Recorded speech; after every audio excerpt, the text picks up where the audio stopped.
Hello प्यारे बच्चों, कैसे हो आप सभी बच्चों। हमारा टॉपिक्स है हिंदी के अंतर्गत सर्वनाम। सर्वनाम के बारे में पढ़ते हैं, उसके बाद सर्वनाम खत्म होगा तो अगले वीडियो में आपको विशेषण के बारे में जानकारी दी जाएगी। तो चलो बच्चों, हमारे साथ पढ़ते रहिए हिंदी की क्लास को। आओ पढ़ते हैं कि सर्वनाम सर्वनाम क्या है और सर्वनाम की विशेषता क्या है, कैसे पहचानते हैं कि सर्वनाम है। तो सर्वनाम यानी कि अगर आपसे कह दिया जाए कि कोई एक वाक्य बोलिए, उसमें संज्ञा होना चाहिए। तो अगर आपसे कहा गया कि रामू रामू पढ़ाई करता है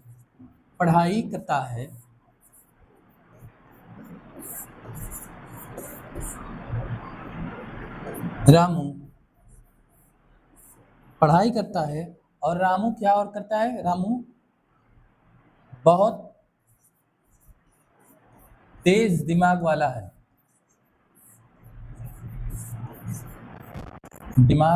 है, इस तरह के हमने एक सेंटेंस लिखा है। ठीक है प्यारे बच्चों, अब आप यहाँ पर देखिए रामू क्या है, एक संज्ञा है, नाउन है। इस संज्ञा के स्थान पे ऐसे शब्द को लिख दिया जाए, पता चले कि ये रामू के बारे में ही कह रहा है। तो ये हमारे पास है रामू। इसको पहले नंबर की बात यह है कि संज्ञा तो वहाँ पर रहना ही चाहिए, कम से कम एक संज्ञा तो होना ही चाहिए। अब दूसरी बात, हमारे पास यहाँ एक और रामू है। इस रामू के स्थान पर आप ऐसे शब्द को रख दें जिससे पता चले कि रामू के बारे में ही ये बातें कही जा रही है। जैसे कि रामू पढ़ाई करता है, वह बहुत तेज दिमाग वाला। अगर मैं ये रामू की जगह पे वह रख देते हैं तो ये वह हमारा क्या हो जाएगा, सर्वनाम हो जाएगा। प्यारे बच्चों, सर्वनाम होगा। वह से क्या पता चला, वह से ये पता चला कि चीजें रामू के बारे में कही जा रही है। रामू पढ़ाई करता है, रामू बहुत तेज दिमाग वाला है।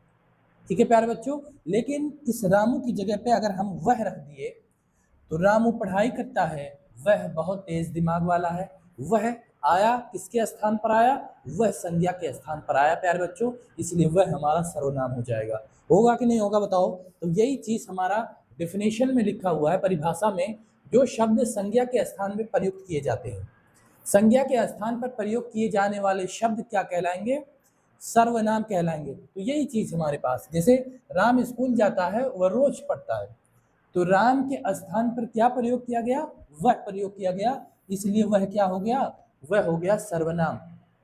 यहाँ वह शब्द राम के स्थान पर आया है, इसलिए यह क्या है, सर्वनाम है। तो इसी तरीके से हम लोग सर्वनाम को पहचानेंगे। कहने का मतलब यह है कि संज्ञा के स्थान पर प्रयुक्त होने वाले शब्द क्या कहलाते हैं, सर्वनाम कहलाते हैं। ठीक है प्यारे बच्चों, आपका टॉपिक यही है सर्वनाम का। यह क्लियर हो गया होगा कि सर्वनाम किसे कहते हैं। तो आइए पढ़ते हैं इसके भाग को, इसके प्रकार को, कि कौन कौन से प्रकार हैं। सबसे पहले देखेंगे कि मुख्य 6 प्रकार को पढ़ते हैं। ठीक है प्यारे बच्चों, कौन कौन सा, पुरुषवाचक, निजवाचक, निश्चयवाचक, अनिश्चय, संबंधवाचक और प्रश्नवाचक सर्वनाम। ये सर्वनाम बटा हुआ है कितने में, 6 में बटा हुआ। आप 6 के बारे में पढ़ते हैं हम लोग। और ये ज़्यादा इंपॉर्टेंट नहीं है कि ये बहुत इंपॉर्टेंट हो गया है, आपको बहुत ही आसान पूछेगा, इसलिए परेशान नहीं होना। लेकिन आप थोड़ी जानकारी तो कर लीजिए कम से कम सर्वनाम के बारे में। तो हम लोग पढ़ेंगे पुरुषवाचक सर्वनाम सबसे पहले। तो आइए चलते हैं पुरुषवाचक सर्वनाम के बारे में पढ़ते हैं। चलो, अब देखो यहाँ पर कहता है किसी व्यक्ति विशेष के लिए प्रयोग किया जाता है, तो वह क्या हो जाएगा, वह व्यक्तिवाचक सर्वनाम हो जाएगा। जैसे कि मैं, हम, तुम, आप, वह, वे। इससे यह पता चलता है कि किसी व्यक्ति की ओर इशारा करता है कि नहीं करता है।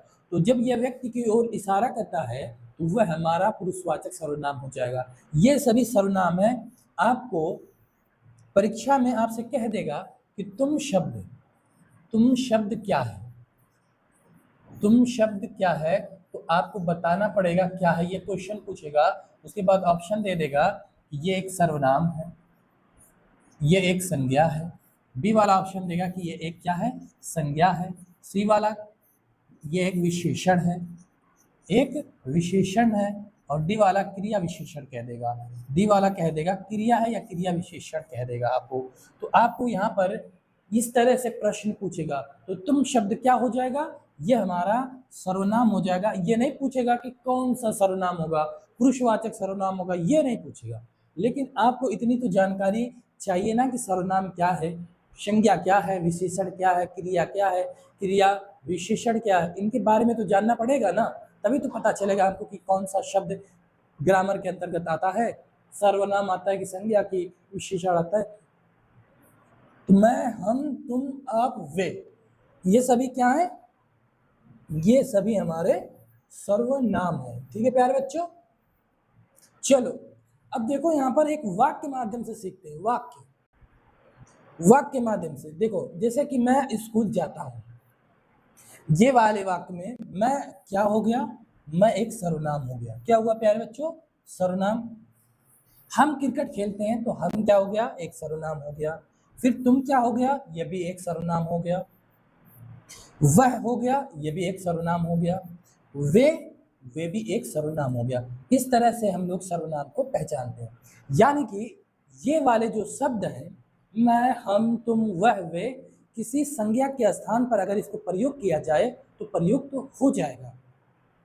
जैसे कि राम स्कूल जाता है, राम स्कूल जाता है, वह बहुत तेज दिमाग वाला है, तो राम के स्थान पर वह हो गया। हम क्रिकेट खेलते हैं, ये वाला है, रामू क्रिकेट खेलता है और वह बहुत अच्छा खेलता है। तो इस तरह से हमारे सामने संज्ञा के स्थान पर शब्द प्रयुक्त हो रहे हैं, प्रयुक्त होंगे तो वही वाला सर्वनाम होगा। जैसे कि मैं प्रयुक्त हो जाएगा, हम प्रयुक्त होगा, तुम, वह, वे, ये किसके अंतर्गत आ जाएगा? ये पुरुषवाचक सर्वनाम के अंतर्गत आएगा प्यारे बच्चों, पुरुषवाचक सर्वनाम। फिर चलो आगे बढ़ते हैं। अगला सर्वनाम क्या है? निजवाचक, यानी अपने आप को खुद के लिए प्रयुक्त हो, स्वयं के लिए प्रयुक्त हो, उसे निजवाचक सर्वनाम कहते हैं। कैसे? जो सर्वनाम स्वयं के लिए प्रयोग हो उसे निजवाचक सर्वनाम कहते हैं। जैसे अपना, स्वयं, खुद, ये सभी जब आपको शब्द दिखाई दे तो ये समझिए कि मैं अपने बारे में चीज़ को कह रहा हूँ, इसीलिए वो निजवाचक सर्वनाम हो जाएगा। मैं अपना काम करता हूँ, उसने स्वयं खाना बनाया, तुम खुद पढ़ाई करो, राम अपने घर गया, सीता स्वयं गाना गाती है या खाना बनाती है। तो ये निजवाचक सर्वनाम कौन कौन सा हो गया? मैं अपना काम करता हूँ, स्वयं, उसने, देखिए सर्वनाम, तुम खुद, है कि नहीं प्यारे बच्चों? स्वयं खाना बनाती है, गाना गाती है, तो ये अपने आप के लिए कह रही है। तो जब अपने आप के लिए जो प्रयुक्त हो तो उसे क्या कहते हैं? निजवाचक सर्वनाम कहते हैं। ठीक है प्यारे बच्चों, चलो आगे देखते हैं।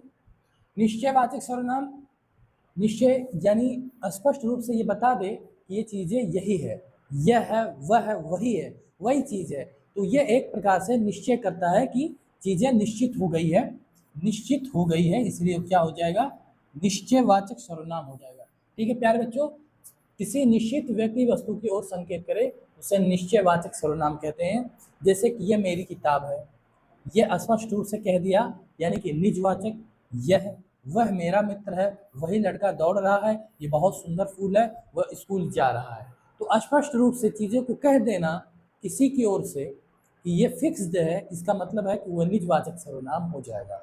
होगा कि नहीं प्यारे बच्चों? तो आप यह, वह, वही, यह, वह, ये सब क्या हो जाएंगे? ये भी एक प्रकार से सर्वनाम है।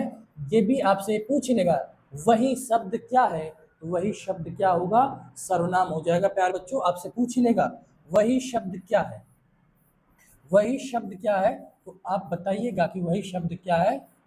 वो है सर्वनाम। तो आपका आंसर निकलना चाहिए कि सर सर्वनाम होगा, तो सर्वनाम आप बता दीजिए। बाकी ये इम्पोर्टेंट नहीं है कि इसको डेफिनेशन को रटा जाए, बस आपको इस तरह बताया जा रहा है कि चीज़ें आप स्पष्ट रूप से पहचान सकें। जैसे आपसे यही चीज़ पूछेगा, ये मेरी किताब है, इसमें कौन सा सर्वनाम है? तो यह लिखा होगा ऑप्शन में, मेरी लिखा होगा, किताब लिखा होगा, है लिखा होगा। तो आपको यह बताना पड़ेगा यह शब्द क्या है? सर्वनाम है। ठीक है प्यारे बच्चों, वही लड़का दौड़ रहा है, तो वही शब्द, लड़का शब्द, दौड़ रहा है शब्द, यह ऑप्शन में मिलेगा। तो आपसे पूछेगा कि कौन सा सर्वनाम है, तो वही वाला ऑप्शन करेक्ट कर लीजिएगा। चलो आगे बढ़ते हैं। फिर अनिश्चय, जिसका कोई निश्चित ना हो, वस्तु का बोध जो कराए वो अनिश्चय रूप से हो, यानी फिक्स ना हो। जैसे आपको कोई, कुछ, किसी, ये वाला आपको दिखाई देगा, ये भी एक सर्वनाम है। जैसे कोई व्यक्ति, कुछ बच्चे, फिर किसी के द्वारा, यानी एक सर्वनाम है, संज्ञा के स्थान पर प्रयुक्त होगा। ये भी शब्द संज्ञा के स्थान पर प्रयुक्त किया जाएगा। कैसे?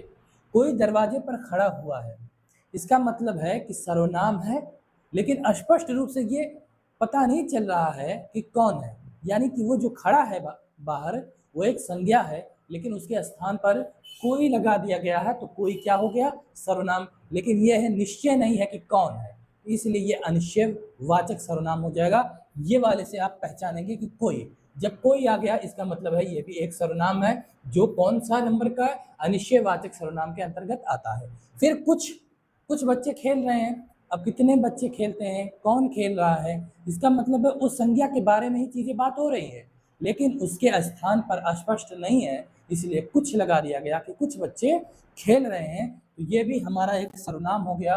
कुछ एक क्या हो गया, सर्वनाम हो गया। किसी ने मुझे बुलाया, इसका मतलब जो बुलाया है वो सर्वनाम है, व्यक्ति है, हमको बुलाया, लेकिन उसके स्थान पर एक शब्द लिखा गया, वो शब्द है किसी, तो वह किसी क्या हो गया, सर्वनाम।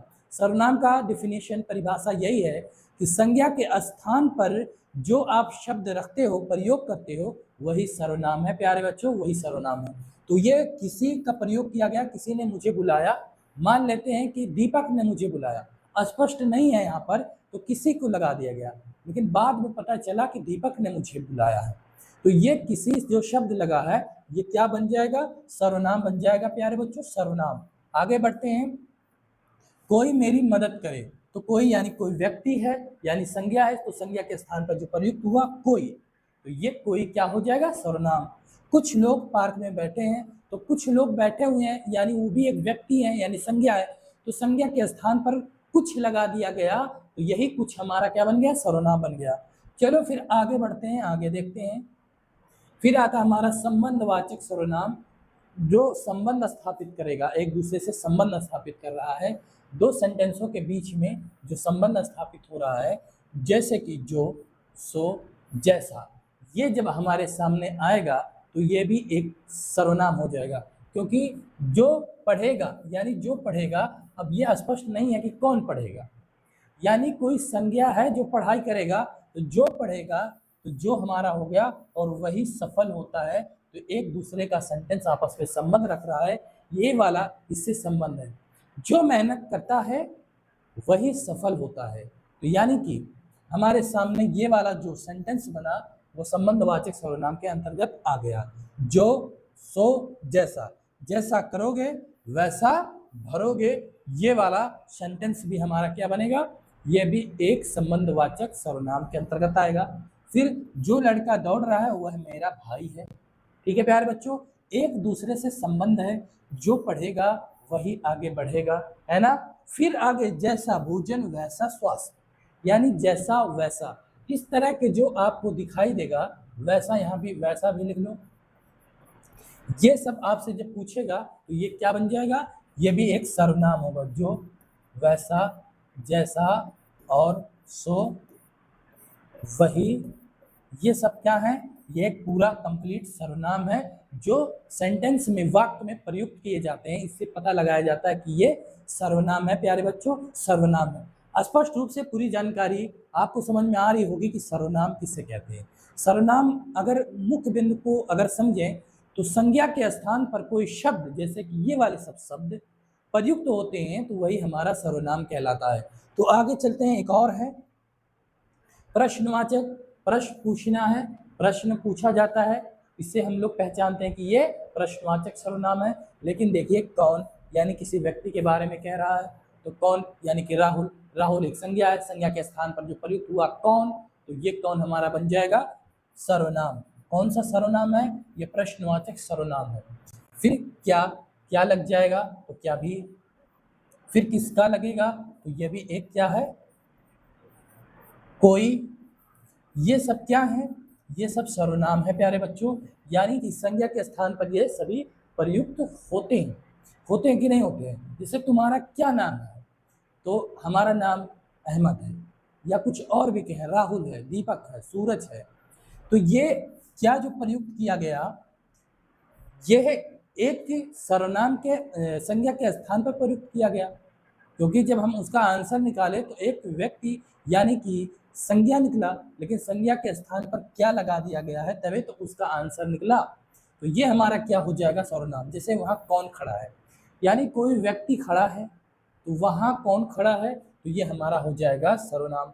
तुम क्या कर रहे हो, तो तुम हमारा इसमें क्या आ जाएगा, सर्वनाम। यह किताब किसकी है, कौन स्कूल जाएगा, तुम किससे बात कर रहे हो, ये सभी वाक्य हमारा जो है प्रश्नवाचक है और प्रश्नवाचक सर्वनाम के अंतर्गत आते हैं। तो ये रहा हमारा सर्वनाम का टॉपिक्स। अब यहीं पे ख़त्म होता है, फिर आगे हम लोग विशेषण के बारे में स्पष्ट रूप से जानकारी करेंगे। तब तक हमारे साथ बने रहिए, हमारे वीडियोस को देखते रहिए, लाइक शेयर और सब्सक्राइब ज़रूर करते रहिए और पढ़ाई मजबूती के साथ करिए, जिससे हमारा एक सीट पक्का हो जाए।